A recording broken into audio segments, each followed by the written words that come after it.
Assalamu alaikum students. My name is Ahmed and I am lecturer of statistics. SYMS society of young mathematical scientist जिसकी team मुख्तलिफ subject के professor पर मुश्तमिल है, महदूद वसाइल के होते हुए सिम्स मेयारी तालीम प्रोवाइड कर रही है और मौजूदा जो लॉकडाउन की सिचुएशन है हम अपनी सर्विसेज दे रहे हैं और हमारी कोशिश है कि हम आपके लिए जितना मुमकिन हो सके ईजीएस्ट मेथड से मुख्तलिफ वीडियोज़ के ज़रिए से अपने लेक्चर्स आप तक पहुँचाएँ। हम उम्मीद करते हैं कि आप सब हमारी टीम का हिस्सा बनेंगे और सिम्स के प्लेटफॉर्म से इस्तिफ़ादा हासिल करेंगे। हमारे यूट्यूब चैनल को सब्सक्राइब करना ना भूलिए। Thank you so much. अस्सलाम वालेकुम स्टूडेंट्स। और जो हमारा पहला लेक्चर है वो क्लास 10th मैथ्स का फर्स्ट चैप्टर हम स्टार्ट करेंगे। फर्स्ट चैप्टर है क्वाड्रेटिक इक्वेशन के बारे में। जैसे कि डेफिनेशन से यहाँ वाज़ेह है कि क्वाड्रेटिक इक्वेशन क्या होती है। N equation in which the degree of a variable is 2। It means हमारे पास किसी भी इक्वेशन में जब अननोन वेरिएबल गिवन होता है, जैसे x या यहाँ पे x गिवन है, किसी इक्वेशन में y भी गिवन हो सकता है, तो जिसकी हाईएस्ट पावर जो हो वो 2 हो, इससे ज़्यादा ना हो, उसको क्वाड्रेटिक इक्वेशन कहते हैं। क्वाड्रेटिक इक्वेशन की जो जनरल फॉर्म है वो ये है ax square plus bx plus c that equals to 0, where a b c जो है वो हमारे पास रियल नंबर्स हैं। तो यहाँ पे मैंने कुछ लिखा हुआ भी है, ये मैं आप लोग के साथ शेयर करता हूँ। तो इसकी डेफिनेशन हम ऐसे भी कह सकते हैं कि an equation in which contains the square of unknown variable जो कि x है but no higher power is called quadratic equation. अब क्वाड्रेटिक इक्वेशन जो है वो जनरली इस फॉर्म में लिख सकते हैं हम x square plus b x plus c, जहाँ पे a where a is not equal to 0। अगर हमारे पास ए की टर्म 0 होती है तो यहाँ पे ये हमारे पास फिर लीनियर इक्वेशन बन जाती, B x plus C, that is the linear equation. अगर बी की टर्म जो कि कोफिशिएंट है किसका, एक्स का, और ए जो है वो कोफिशिएंट होता है एक्स स्क्वेयर का, इसी तरह सी जो है वो एक कांस्टेंट टर्म है। तो अगर b की टर्म वो 0 हो तो इक्वेशन बन जाती है that is called pure quadratic. A x square plus c, ये प्योर क्वाड्रेटिक इक्वेशन बन जाती है। तो अगर कोई कहे कि इसकी कितनी अकसाम है या काइंड्स जो भी आप कहो, तो देयर आर 2 टाइप्स, एक स्टैंडर्ड फॉर्म और एक प्योर क्वाड्रेटिक इक्वेशन क्वाड्रेटिक की। This is the standard form and this is the pure quadratic. ये तो लीनियर इक्वेशन बन जाती है बिकॉज इसकी हायर पावर यहाँ पे x की 1 है, 2 नहीं है।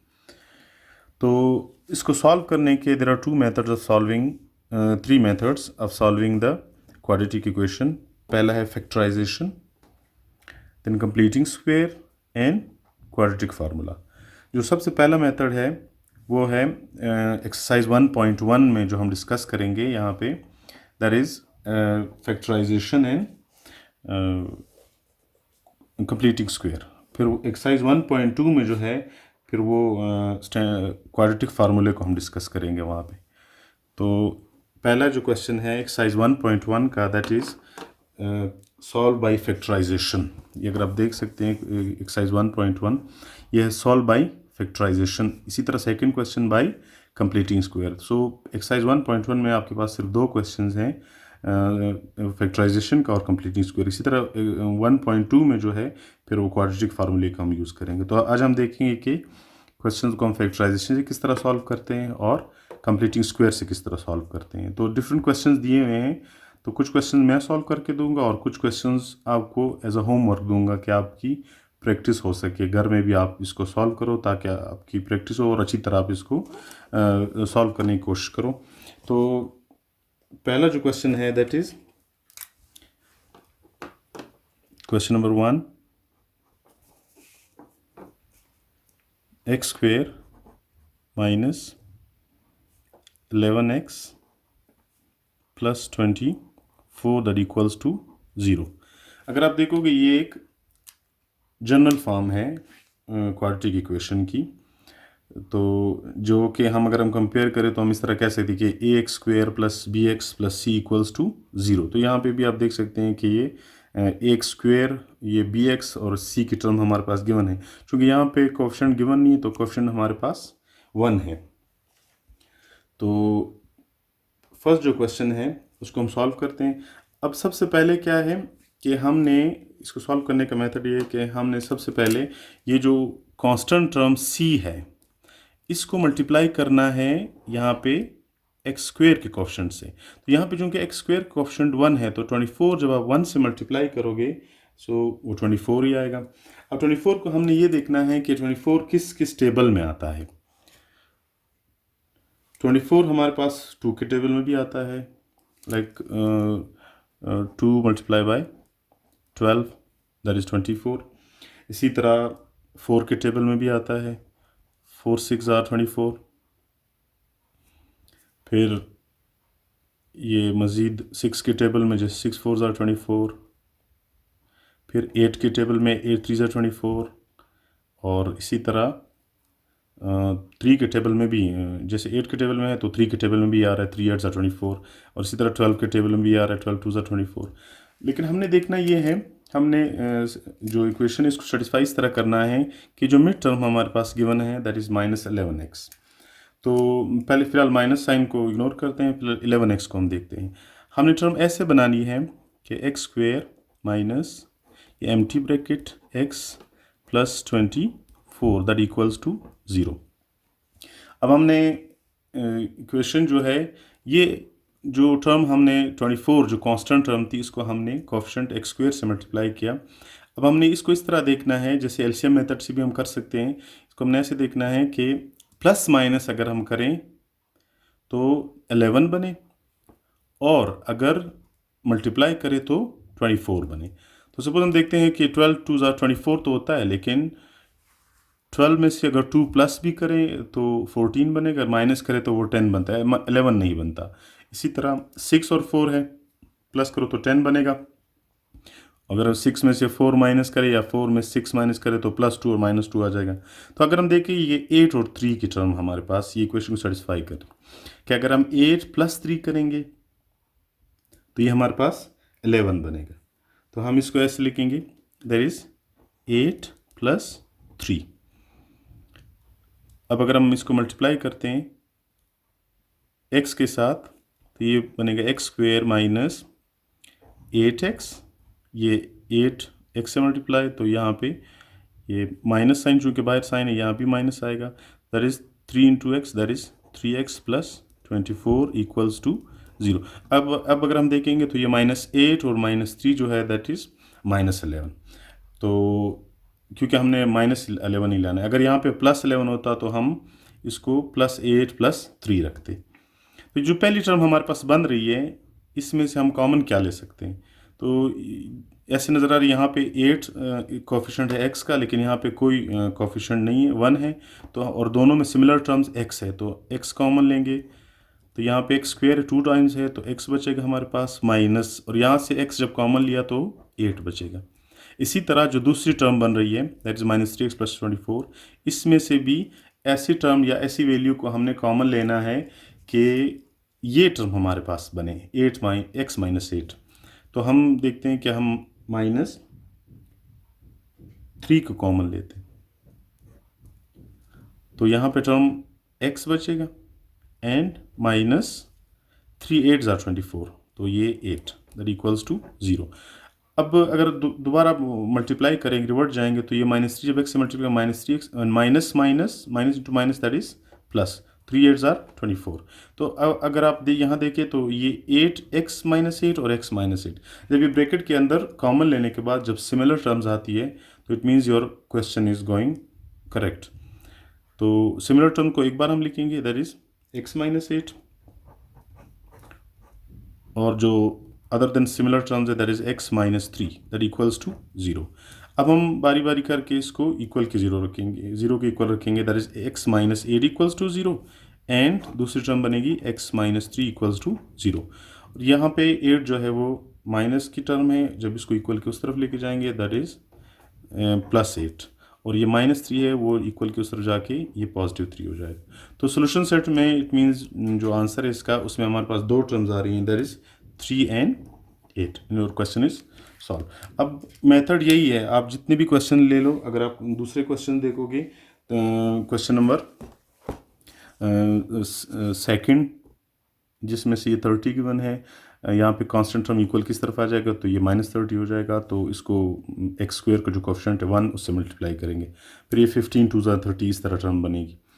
तो इसी तरह ये क्वेश्चन भी इसी तरह है, ये 15 को हम मल्टीप्लाई करेंगे, कोफिशिएंट यहाँ पे चूँकि कोफिशिएंट गिवन है तो 3 से मल्टीप्लाई करेंगे हम। क्वेश्चन नंबर 4 देखते हैं। क्वेश्चन नंबर 4 थोड़ा सा डिफरेंट है, इसको हम सॉल्व करते हैं। Question number is 4।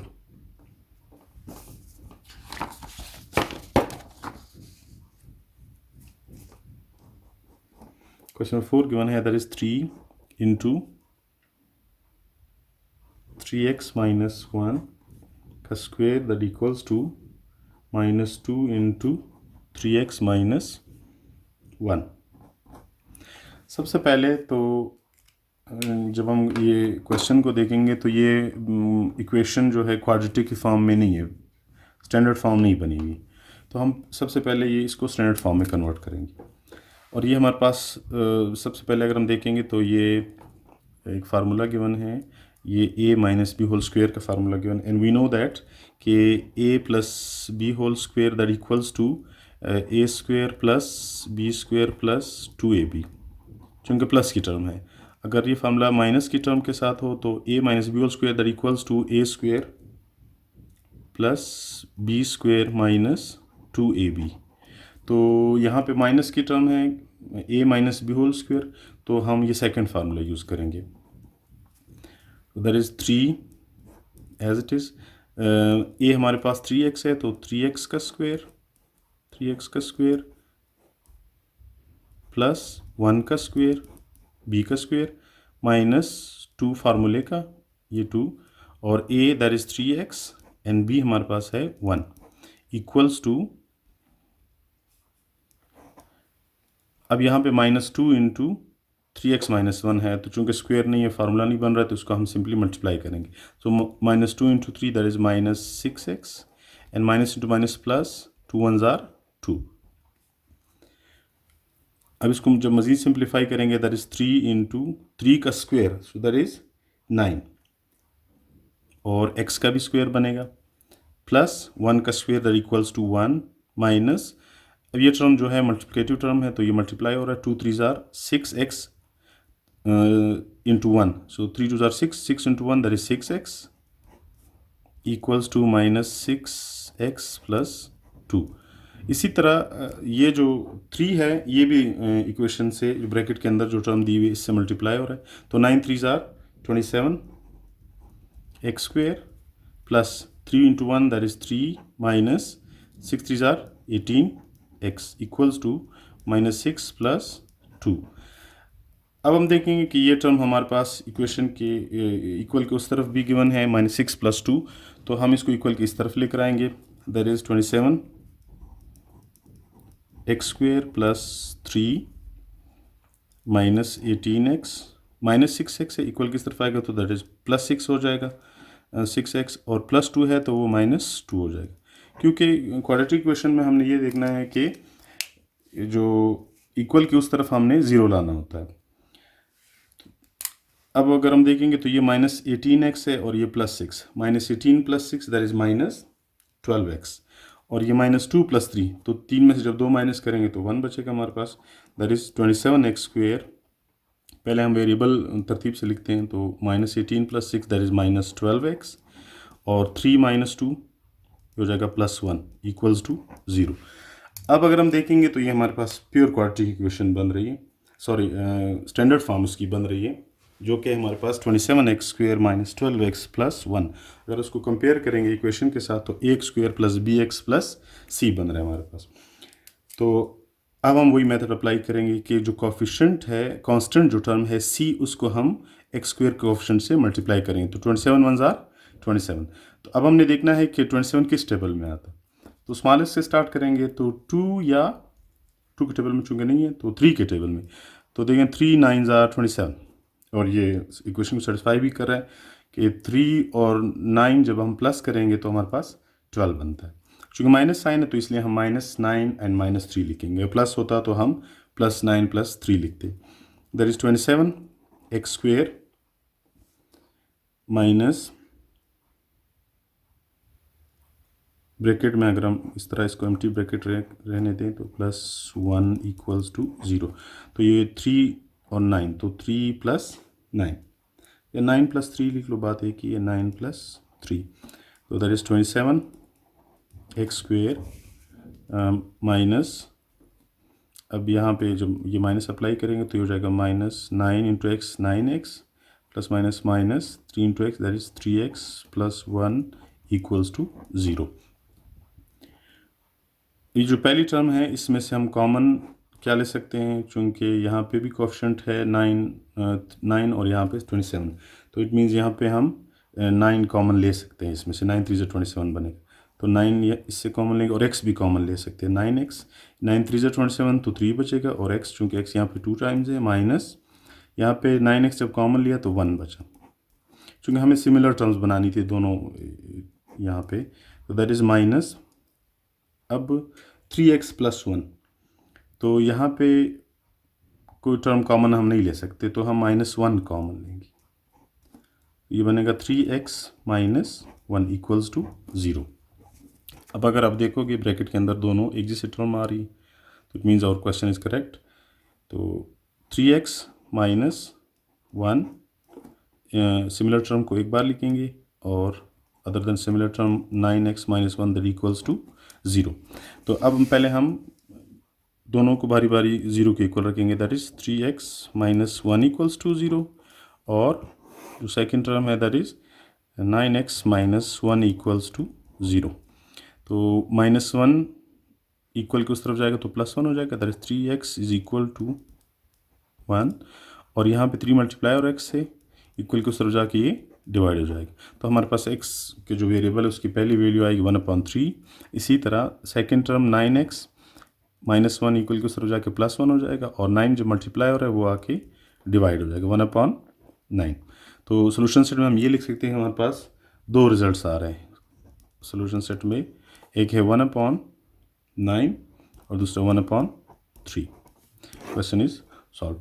तो इसी तरह अगर हम एक और क्वेश्चन भी ट्राई करते हैं, जो कि क्वेश्चन नंबर थोड़ा सा डिफरेंट है उससे, दैट इज़ क्वेश्चन नंबर 8 हम देखते हैं, चूँकि क्वेश्चन नंबर 8 में अगर आप देखोगे, क्वेश्चन नंबर 8 में थोड़ा सा ये रेडिकल साइन भी दिया हुआ है, और 3 जो है रेडिकल के अंदर है, तो इसी तरह ये भी रेडिकल में है कांस्टेंट टर्म जो है।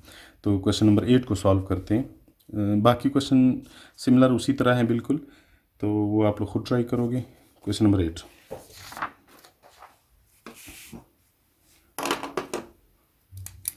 क्वेश्चन नंबर 8 हमारे पास है,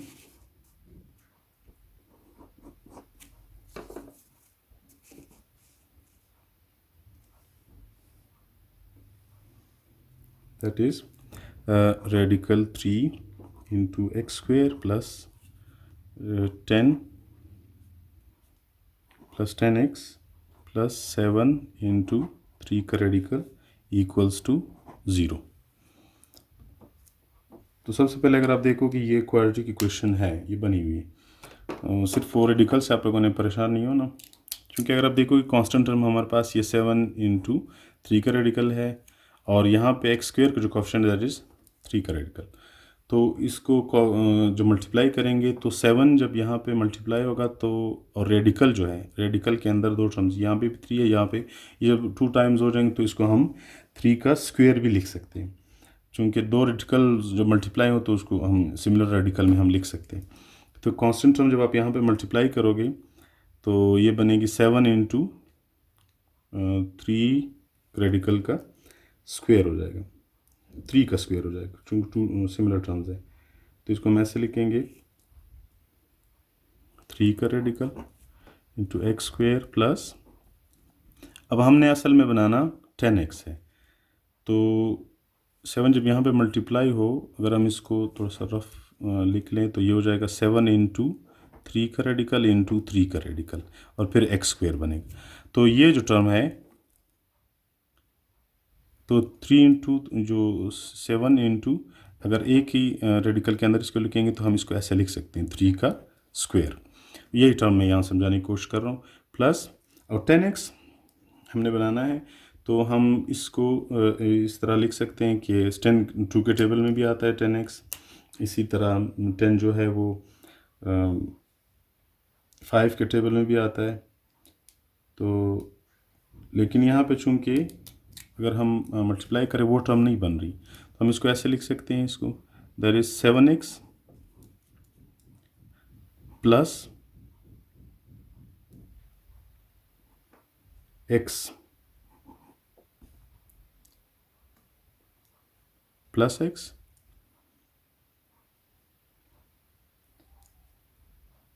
और 3 का स्क्वायर। अगर हम इसको ओपन करेंगे तो ये हमारे पास 3 का स्क्वायर जो है, ये स्क्वायर रेडिकल से कैंसिल हो जाएगा, तो 7 3 से 24 बनता है। तो और यही टर्म यहाँ पे हमारे पास बन रही, और 7 3 का स्क्वायर जब 3 कैंसिल हो जाएगा तो ये स्क्वायर रेडिकल से कैंसिल होगा, तो 3 बनेगा, और 3 7 24, और 3 + 7 को जब हम ऐड करेंगे तो हमारे पास 10x बचेगा, प्लस 7 × 3 का रेडिकल दैट इक्वल्स टू 0। अब हम पहले टर्म्स, ये जो पहली टर्म गिवन है, इसमें से कॉमन क्या ले सकते हैं? तो कॉमन इसमें हम लेंगे 3 का रेडिकल,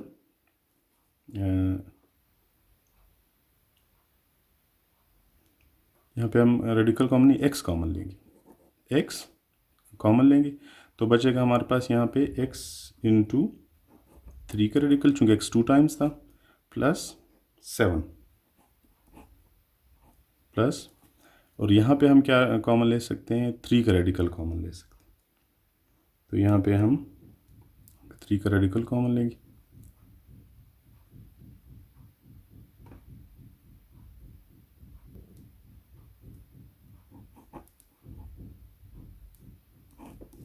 बचेगा हमारे पास x × 3 का रेडिकल प्लस 7। अगर आप देखोगे तो ये सिमिलर टर्म्स बन रही है दोनों ब्रैकेट के अंदर, x × 3 का रेडिकल, ये x जो है वो 3 का रेडिकल, एक तरह से कोएफिशिएंट बन रहा है x का। तो सिमिलर टर्म्स हम एक बार लिखेंगे, x × 3 का रेडिकल प्लस 7, और दूसरी जो दो टर्म्स है जो ब्रैकेट के बाहर है, दैट इज x प्लस 3 का रेडिकल दैट इक्वल्स टू 0। हम बारी बारी करके इक्वल 0 के इक्वल इसको रखते हैं, सो दैट इज x × 3 का रेडिकल प्लस 7 इक्वल्स टू 0, और दूसरी जो टर्म बनेगी दैट इज x प्लस 3 का रेडिकल इक्वल्स टू 0। तो ये प्लस साइन है, प्लस 7 कुल कुछ हो जाएगा, -7 हो जाएगा, तो हो जाएगा -7, और ये जो रेडिकल 3 है यहाँ पे ये मल्टीप्लाई हो रहा है x के साथ, तो ये इक्वल के उस तरफ जाके डिवाइड हो जाएगा। तो हम इसको ऐसे लिखेंगे, x × -7/3 का रेडिकल, जो कि फर्दर आई थिंक सो इसका सोल्यूशन पॉसिबल नहीं है, तो पहला हमें रूट का आंसर मिल जाता है, x = -7/3 का रेडिकल। इसी तरह x = ये +3 का रेडिकल, इस तरफ जाएगा तो -3 का रेडिकल। तो सोल्यूशन सेट में हमारे पास इसका रिजल्ट आ रहा है, दैट इज -3 का रेडिकल -3 का रेडिकल और -7/3 का रेडिकल, और दूसरा आ रहा है आपके पास -3 का रेडिकल। अब इसमें कन्फ्यूजन की बात नहीं है, सिंपल सा है, सिर्फ थोड़ा सा ट्रिकी क्वेश्चन था कि यहाँ पे रेडिकल साइन दिए हुए थे, तो इस वजह से थोड़ा आप लोग को ये कन्फ्यूजिंग लगेगा। बहरहाल अगर आप लोग इसको इस मेथड सॉल्व करोगे, प्रैक्टिस करोगे, तो इंशाल्लाह ये आसान हो जाएगा। तो क्वेश्चन नंबर 2 जो है वो इंशाल्लाह हम नेक्स्ट वीडियो में डिस्कस करेंगे। तब तक अल्लाह हाफिज़।